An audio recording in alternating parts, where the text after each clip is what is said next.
विधानसभा का संघनाद यानी 5वें चरण का चुनाव हो रहा है। आज 6वें चरण और 7वें चरण की बारी है। ऐसे में हमारे साथ आप देख सकते हैं हमारे पीछे कि जनसभाओं के साथ साथ नेता डोर टू डोर जाके प्रचार प्रसार भी कर रहे हैं। हम हैं उत्तर प्रदेश के बलरामपुर जनपद में, जहां बलरामपुर के सदर विधानसभा सीट पे नेता है राज्य मंत्री पलटू राम जी। हमारे साथ एक यहाँ के लोकल नागरिक भी हैं और ये कहा जाए कि वोटर हैं, उनसे ही बात करेंगे। क्या लगता है, प्रचार प्रसार कर रहे हैं पलटू राम जी का? बहुत बढ़िया, बहुत अच्छा चल रहा है जी। तो जीत हासिल हो पाएगी इस बार? बिल्कुल, पलटू राम जी 100% जीते हुए हैं। उनसे बढ़िया आज तक विधायक बलरामपुर में कोई हुआ ही नहीं है। किसने काम किया सबसे पहले? पलटू राम जी ने। बीजेपी सत्ता में आएगी। क्या, क्यों लगता है, क्या किया बीजेपी? सब काम तो बीजेपी का अच्छा है। क्या चीज, 5 काम ऐसे बताएं। देखिए, पूरे उत्तर प्रदेश में चले जाइए, सड़क की व्यवस्था बहुत बढ़िया है, गुंडई बंद हो गया है, किसान भी खुशी है, राशन भी लोगों को मिला हुआ है, सब कुछ मिला है, कोई भी खोट नहीं है। और हमारे यहाँ का विधायक, जितने विधायक हैं 1947 के बाद ये पहला विधायक पलटू राम है जो बलरामपुर में अच्छा काम किया है। पलटू राम को अगर हम हरा देंगे तो फिर बलरामपुर का दुर्भाग्य है। पलटू राम से हमारा व्यक्तिगत संबंध भी है, इसलिए कि इसे बढ़िया विधायक और कोई साबित नहीं होगा। इसलिए हम पलटू राम को, हमको कोई करोड़ रुपया दे दे तो हम बदल नहीं सकते हैं। हम पलटू राम के घोर समर्थक हैं और पलटू राम को 10 तारीख को भारी मतों से हम विजयी बनाएंगे। बीजेपी की अगर बात करें, योगी आदित्यनाथ के कामों के बारे में आपने? बहुत अच्छा। और क्या लेंगे आप, और क्या लेंगे? हिंदू मुसलमान सबके लिए वो है। विपक्ष तो कहता है कि दुनिया भर के, विपक्ष तो हमेशा गलत करता है, इसलिए भारत की दुष्टा हुई। अब शाइनिंग इंडिया चल रहा है, आप देख लीजिए, आप पूरा उत्तर प्रदेश का भ्रमण कर लीजिए, कहाँ गड़बड़ी है। युवा भी हमारे साथ है, उनसे भी बात करेंगे और वोटर हैं। क्या लगता है इस बार कौन आ रहा है? भारतीय जनता पार्टी आ रही है, पूर्ण बहुमत के साथ आ रही है। हम सरकार बना रहे हैं। विपक्ष में जो लोग बैठे हैं और किससे मानते हैं कि किनसे लड़ाई है पलटू राम जी की अगर बात की जाए? हमारी किसी से लड़ाई नहीं है। हम पूर्ण बहुमत के साथ सरकार बना रहे हैं और हमारी जो नीतियां रही हैं भारतीय जनता पार्टी की, सबका साथ, सबका विकास और सबका विश्वास, ये लेके हम साथ चलते हैं। अगर विधानसभा की बात करें, सबसे पहले आपका नाम क्या है? अभिनव मिश्रा। अभिनव जी, मिश्रा जी, सबसे बड़ी बात यह है कि अगर विधानसभा सदर की बात की जाए तो यहाँ ब्राह्मण मतदाता ज्यादा है, तो कई जगहों पे ये चीजें चर्चाएं चल रही है। ब्राह्मणों का भी और सर्व समाज का जो है पूरा का पूरा जो है माननीय पलटू राम जी के साथ जो है सहयोग रहेगा और पूर्ण बहुमत के साथ हम सरकार बनाएंगे और बलरामपुर सदर विधानसभा रिकॉर्ड मतों से जीतेंगे। लगातार जिस तरीके से पलटू राम जी के बारे में लोग सदर विधानसभा में लोग बात कर रहे हैं, ऐसे में जरूरी ही बन जाता है उस तबके से भी बात करना जहां जो सबसे ज्यादा जरूरी है चिकित्सा और शिक्षा। अभी हमने एक शिक्षक से बात की, अब बात करेंगे डॉक्टर से, उनसे ही जानेंगे क्या लगता है कितना विकास हुआ और कौन जीत रहा है इस बार। देखिए, जब से माननीय विधायक श्री पलटू राम जी इस बलरामपुर जिले के सदर विधायक बने हैं, तब से बलरामपुर का ज़बरदस्त विकास हुआ है।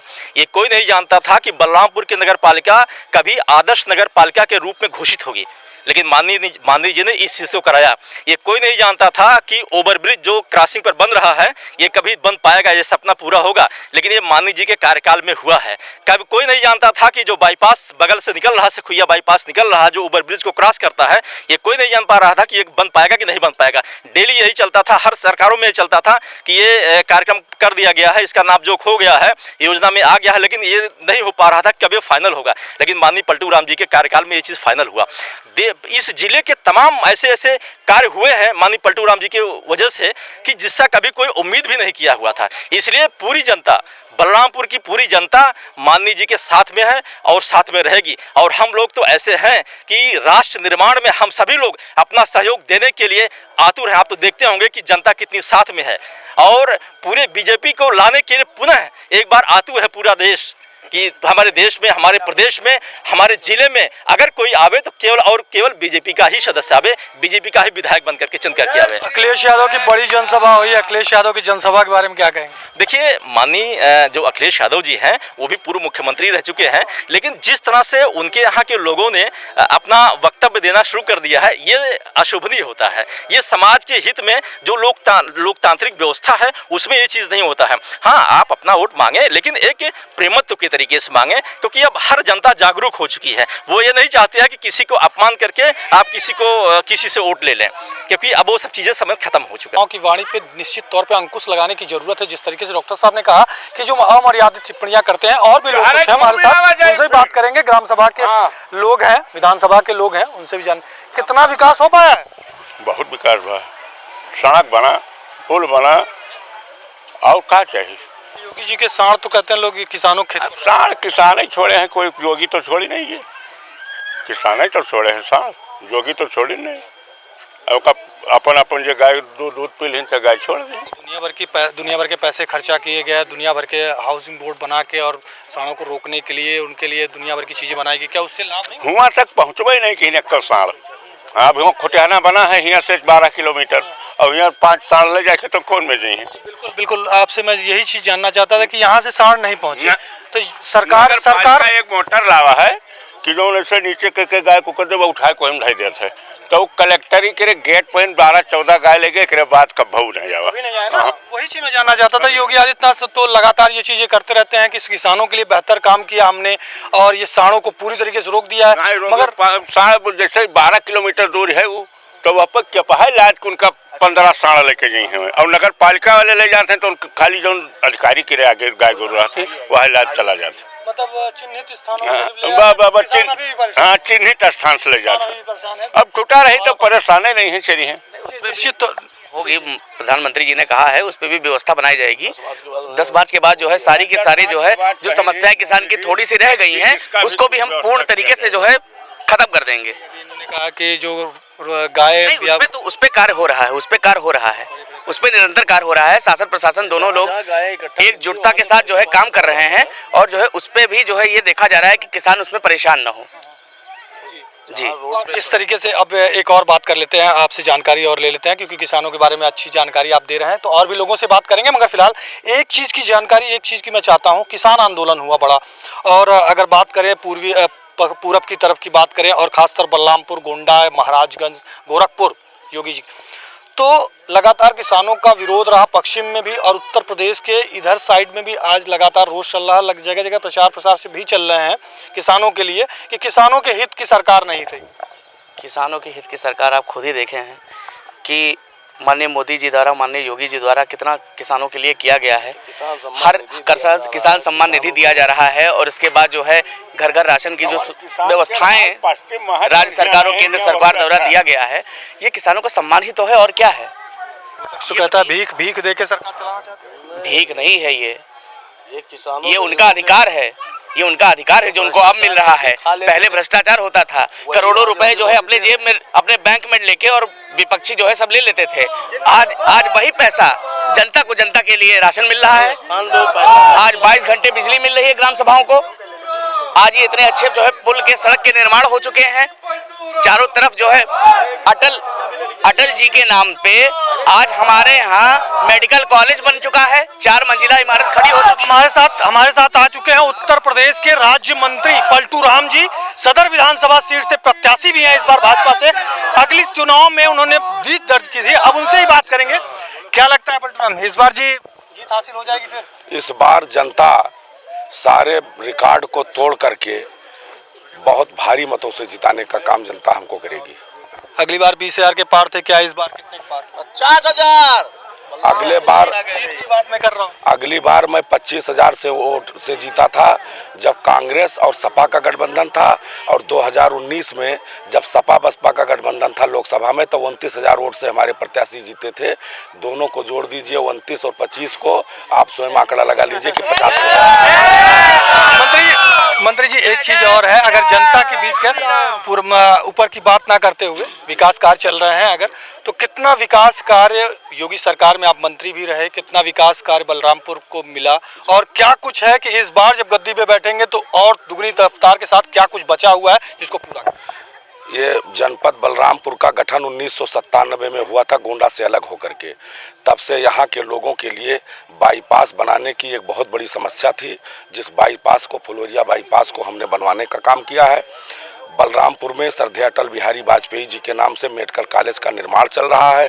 बलरामपुर शहर की जितनी सड़कें खस्ताहाल थी, मुख्य मार्ग गोंडा बलरामपुर ले लीजिए, बलरामपुर से बहराइच ले लीजिए, बलरामपुर से तुलसीपुर पचपेड़वा गैसरी का मार्ग, बलरामपुर से उतरौला का मार्ग, बलरामपुर से बेल्हा गौरा का मार्ग, ऐसे सभी मार्ग हमारी सरकार ने युद्ध स्तर पर काम कराने का काम किया है। और कोरोना महामारी के कारण कुछ कार्य जो हमारे अधूरे हैं, हम जैसे आचार संहिता खत्म होती है, हम जनता जनार्दन का आशीर्वाद मिलता है, हम अपने उस अधूरे कार्य को पूरा करेंगे और बलरामपुर में एक रिंग रोड बना करके तुलसीपुर रोड से हम उसको जोड़ने का काम करेंगे, जिससे बलरामपुर वासियों को कभी जाम की स्थिति का सामना न करना पड़े। कोरोना काल के मंत्री जी आपने बात की, विपक्ष तो ये कहता है कोरोना काल में जो चीजें बंद कराई गई हैं वो एक बीजेपी की षड्यंत्र है, सिर्फ चुनावी प्रचार चल रहे हैं और सारी चीजें। तो ये तो अखिलेश यादव ने जब हमारा वैक्सीनेशन हमारे डॉक्टरों ने जब आविष्कार किया तो अखिलेश यादव ने भाजपाई वैक्सीन किया, और जब मुलायम सिंह यादव पॉजिटिव हुए तो उसी भाजपाई वैक्सीन को लगा करके आज गाली दे रहे हैं, तो इसके लिए क्या किया जाए। अब बात करते हैं विधानसभा सदर की। अभी हम बात कर रहे थे लोगों से, तो उन्होंने कहा सबसे बड़ी समस्या जो किसानों की है आवारा पशुओं की, उसको लेकर उन्होंने कहा चिन्हित स्थानों से ही पशुओं को उठाया जाता है, बाकी स्थानों में नहीं। बाकी इतना पैसा ज़्यादा उत्तर प्रदेश में खर्च हुआ सिर्फ आवारा पशुओं को रोकथाम के लिए, किसानों की खुशहाली। हमारे यहाँ बलरामपुर सदर विधानसभा क्षेत्र में 2 गौशाला का निर्माण हमने कराया है। एक बृहद गौशाला खुटहना में संचालित है और कान्हा गौशाला सेवक रामपुरवा में वो अभी निर्मित नहीं हुआ है, 10% काम बाकी है। जैसे वो काम हमारा पूरा हो जाएगा हम सभी अपने छुट्टा जानवरों को ले जा करके वहाँ हम गौवंश का संरक्षण करेंगे। समाजवादी पार्टी गाय को खत्म करने की बात करती है और हम गाय हमारी माता है, हम गौवंश के संरक्षण की बात करते हैं। और एक चीज़ और है, यहाँ पे अब जब भी हम चलते हैं, अभी चलते हुए हम जब आए तो यहाँ खनन सबसे बड़ा, तो क्या उसके लिए कभी आपने आवाज़ नहीं उठाई? नहीं, हमारे विधानसभा क्षेत्र में खनन की कोई पॉइंट नहीं है, वो खनन की पॉइंट अन्य विधानसभाओं में है, इसलिए हमारा उस पर कहना कुछ उचित नहीं है। मंत्री जी, आखिरी सवाल यही होगा फिर से आपके लिए कि उत्तर प्रदेश की विधानसभा बलरामपुर से आप विधायक चुन के गए, मंत्री भी हुए, इस बार किससे आपने मानते हैं कि किससे लड़ाई है? देखिए, ये लड़ाई जो है राम भक्त बनाम देशद्रोही के बीच में है, राष्ट्रभक्त बनाम राष्ट्रद्रोही के बीच में है। ये लड़ाई कोई दल की नहीं है, लड़ाई एक विचारधारा और अपने राष्ट्र और अपने देश की मजबूती और अयोध्या में भव्य राम मंदिर बनाने के लिए, काशी विश्वनाथ की भोले नगरी को सजाने के लिए, और हमको दोबारा मथुरा लेना है, ये लड़ाई ये चल रही है। एक चीज़ और थी कि जिस तरीके से सरकारें बन रही हैं, सरकारें लोग कह रहे हैं कि हमारा 300 पार, तो आप कितने के पार?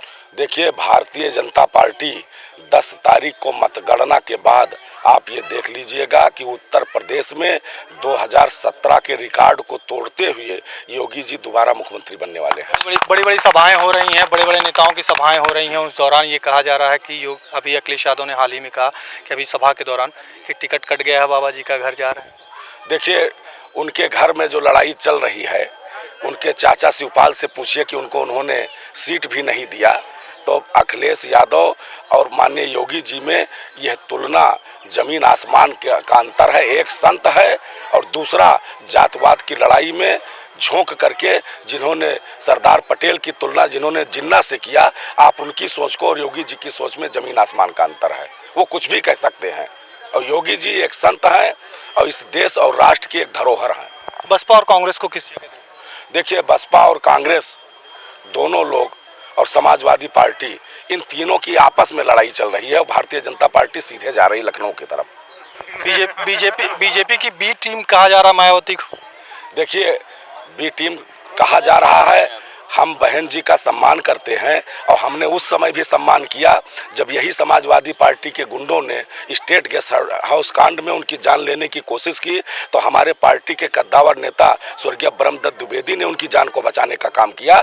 तो हम दल अलग रखते हैं, इंसान को इंसान मानकर चलते हैं। तो पलटू राम जी थे, विधायक है, राज्य मंत्री भी है, उनसे बात कर रहे थे। जिस तरीके से उनके बारे में कहा जाता है, सादगी है बेहद, अगर बात की जाए उनकी, तो वो लगातार जवाब जिस तरीके से निर्भीकता से और सटीक देते हैं, वो वैसा ही नज़ारा कुछ देखने को मिला आज उनके सदर विधानसभा में प्रचार के दौरान। तो क्या होता है 10 मार्च को, क्या सचमुच चढ़ता है ताज या फिर 10 मार्च को किसी और की बनती है सरकार, ये तो आने वाला वक्त बताएगा। बहरहाल देखते रहिए Live 24, कैमरा पर्सन आशुतोष के साथ अविनाश त्रिपाठी, बलरामपुर।